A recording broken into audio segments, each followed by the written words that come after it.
वो तो केशव प्रसाद मौर्य भी प्रणाम कर रहे हैं के वाजपेयी, प्रणाम तो बहुत बार कर दिया, पर वहां वो अनशन पर बैठे हुए हैं।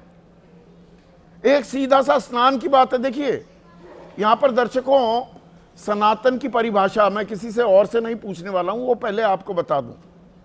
इटर्नल होता है, अनंत काल से जो परंपरा चल रही है वो सनातनी परंपरा है, ठीक है।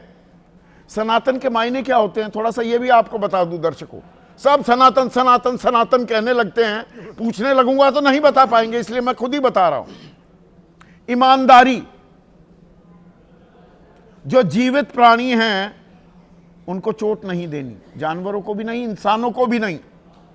पवित्रता, सोच में पवित्रता, दया, धैर्य, सहनशीलता, आत्मसंयम, उदारता, वैराग्य, इन चीजों का जो पालन करे वो सनातनी। जैन और बौद्ध भी अपने आप को सनातनी मानते हैं, वो हिंदू धर्म का हिस्सा नहीं है। कहने को तो हिंदू धर्म वाले कहते हैं कि सिख भी हमारे हैं, सिख कहते हैं कि हम तो अलग हैं, पर यह है सनातन की परंपरा।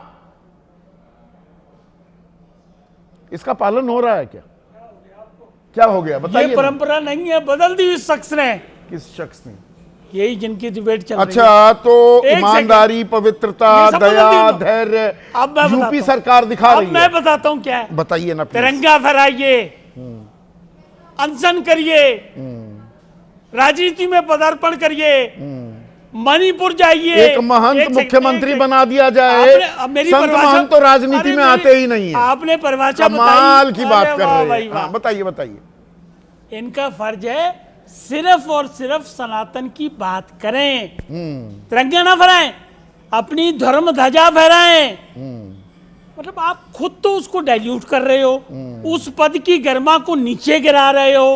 आप क्यों इस वाद विवाद में पड़ रहे हो? आपके लिए तो वो वाला श्लोक है, क्षमा बड़न को चाहिए छोटों को उत्पात।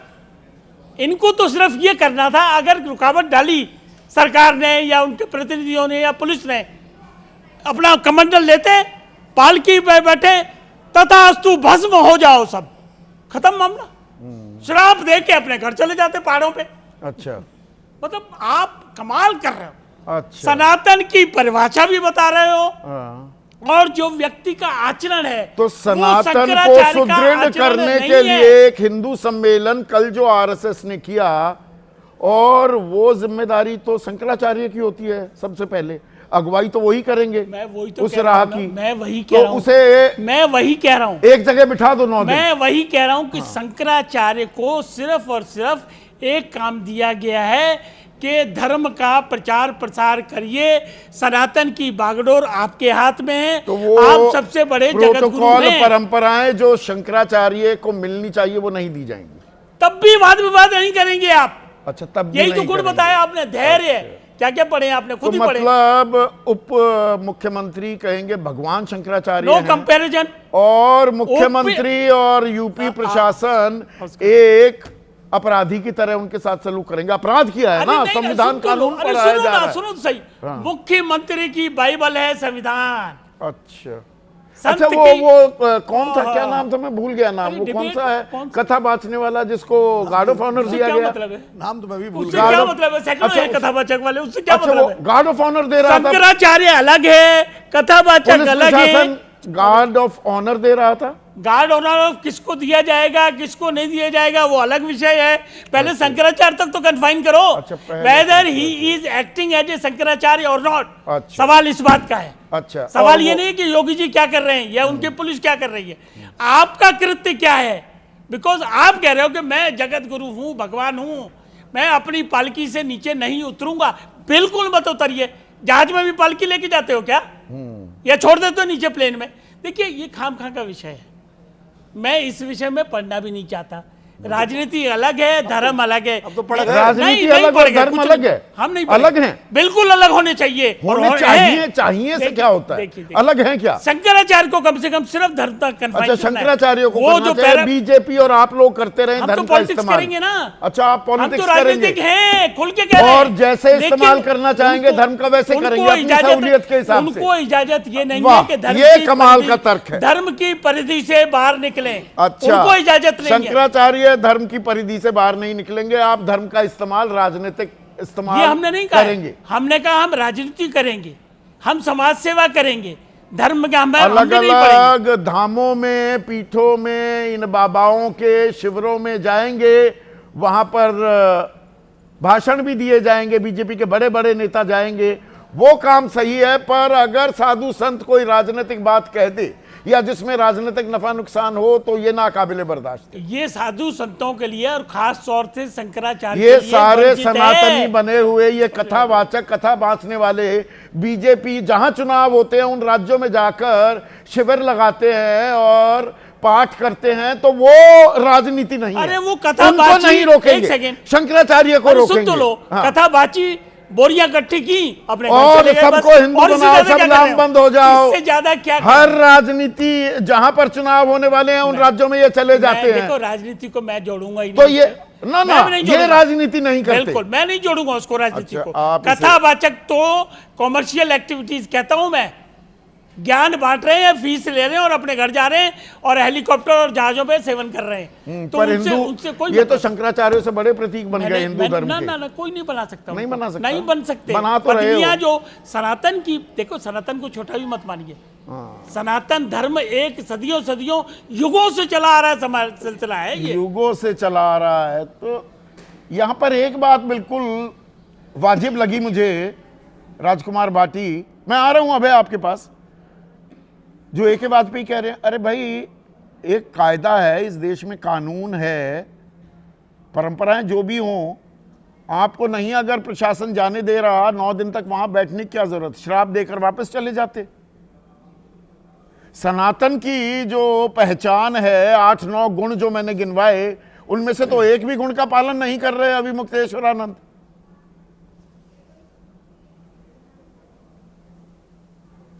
संदीप जी, असल में जो भी विवाद है उसकी असली जड़ ये है ही नहीं जहां हम चर्चा कर रहे हैं। ये तो ऊपर, बहुत ऊपर की बात है। जड़ में गहराई से अगर नीचे जाएं, उत्तर प्रदेश में सरकार के संरक्षण में गौ हत्याएं की जा रही हैं, गौमांस बिक रहा है। ये आरोप पहली बार सामने नहीं आया है। ये आरोप बीजेपी के खुद विधायक लगा चुके हैं। लौनी से विधायक नंदकिशोर गुर्जर खुलेआम प्रेस कॉन्फ्रेंस करके ये कह चुके हैं कि 10,000 गाय रोज कटवाई जाती हैं और उसमें करोड़ों रुपए पहुंचाया जाता है सरकार को। सरकार के संरक्षण में गौहत्या की जा रही है।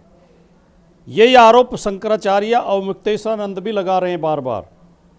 और मुख्यमंत्री, हमारे जो वर्तमान मुख्यमंत्री हैं योगी आदित्यनाथ जी, उन्हें कोई सवाल, कोई आरोप सहन नहीं है। वो इतने अभिमान से और घमंड से भरे हुए रहते हैं कि जो उनके खिलाफ एक शब्द बोल दे, फिर चाहे वो कितना ही बड़ा आदमी है, थोड़ा धैर्य, सहनशीलता, आत्मसंयम या उदारता का परिचय शंकराचार्य भी तो दे सकते हैं। नहीं, शंकराचार्य के बारे में भी मैं कहूँगा। लेकिन अभी सौरभ मालवीय बार बार प्रणाम कर रहे थे चरणों में, तो किसके चरणों में? कालनेमी के चरणों में। आपके मुख्यमंत्री तो कह रहे हैं वो कालनेमी है। आप इस तरह दोनों हाथों में लड्डू कैसे ले सकते हैं? आपके मुख्यमंत्री उन्हें कालनेमी बताएंगे? आप नहीं, इशारा किया ना, सीधे कालनेमी नहीं बोला। या तो कहो संत है, मैं उनके चरणों में प्रणाम कर रहा हूँ। नहीं, उन्होंने सीधे ही बोला है। जो लोग कालनेमी की तरह वेश बदल के संत के वेश में जो उनका काम कर रहे हैं, राक्षसों का काम कर रहे हैं, उनसे मैं क्या झुकने वाला नहीं। अभी मुक्तेश्वरानंद ने भी योगी आदित्यनाथ को कालनेमी बोल दिया। उन्होंने तो सीधे बोला नहीं, इन्होंने सीधे बोल दिया। और मुक्तेश्वरानंद तो कारण बता रहे हैं। वो कह रहे हैं कि जो व्यक्ति जिसके शासन में गौ हत्या हो रही हो, मैं उसे संत मानने को तैयार नहीं। तो आपको इसमें बड़ा मजा आ रहा है। अभी मुक्तेश्वरानंद का साथ दे रहे हैं कि ये हिंदू समाज बट गया तो हमारा फायदा हो गया। ये सनातन पर घमासान होने लगा हमें थोड़ा थोड़ा नफा और कम नुकसान। हम इस बात पे संदीप जी, इस बात पे शंकराचार्य के साथ नहीं दे रहे हैं। हम इस बात पे साथ दे रहे हैं कि जो पुलिस ने किया वो दुर्व्यवहार सहन करने लायक नहीं है। जिस तरह बटकों के केस पकड़ कर उनकी शिकाएं पकड़ कर जमीन पर घसीटा गया, जिस तरह 80-80 साल के बुजुर्ग साधुओं को लाठियां मारी गई, जिस तरह से अब वो आम नागरिक के साथ भी सहन नहीं है। वो इसलिए नहीं कि वो शंकराचार्य हैं या वो साधु हैं या साधु वेशधारी हैं, आम आदमी के साथ भी अगर नहीं निशाना, तो विपक्ष के महीन राजनीति कर रहे हैं कि सरकार की जाति के खिलाफ आवाज उठाए। थोड़ा है आप राजकुमार बाटी जी, आपके अध्यक्ष अखिलेश यादव कोई इतने मासूम या नादान थोड़ा है। ये ऐसे ही सतवा बाबा का नाम लिया जा रहा है और क्या बथुआ बाबा भी हैं, बथुए का मौसम है, तो ये बाबाओं में संतों की जमात में दो फाड़ हो जाए तो अच्छा है, एक आपके साथ आ जाए धड़ा, ये सारे अभी बीजेपी के साथ थे। ये ऐसे ही संयोग थोड़ा है कि सतवा बाबा की याद आ गई, बथुआ बाबा कौन है? तो हमें कौन बाबा, बथुआ बाबा कौन से हैं वो जिनका मौसम आ गया है? इतना मासूम हमें होना भी नहीं चाहिए। आप कह रहे हो ना इतने मासूम नहीं हो, हाँ। इतना मासूम हमें होना भी नहीं चाहिए। जब एक व्यक्ति संत की वर्दी पहनकर लोगों को धोखा दे रहा हो और भाषा बोलता हो असंत की, जो व्यक्ति, उनकी भाषा नहीं सुनी मुख्यमंत्री की कि बबुआ 12 बजे सो के उठते हैं, बबुआ को क्या पता। ये घरों में झांकने का काम करते हैं क्या? लोगों की खिड़कियों से घरों में झांकते हैं कि कौन जग रहा है कौन सो रहा है? ये काम मुख्यमंत्री का होता है। संत की तो बात छोड़ दो, संत तो कहीं से है ही नहीं, क्योंकि संत होता है वाणी से, आचरण से और चरित्र से, वस्त्रों से कोई संत नहीं होता।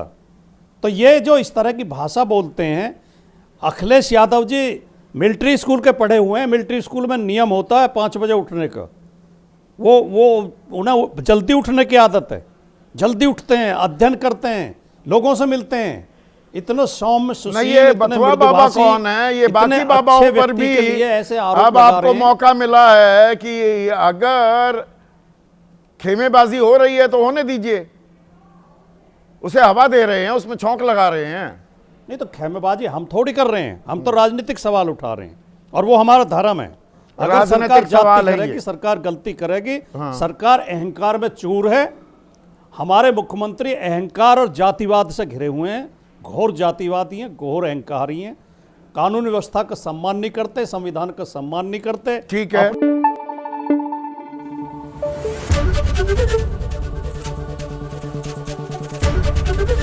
एबीपी न्यूज आपको रखे आगे।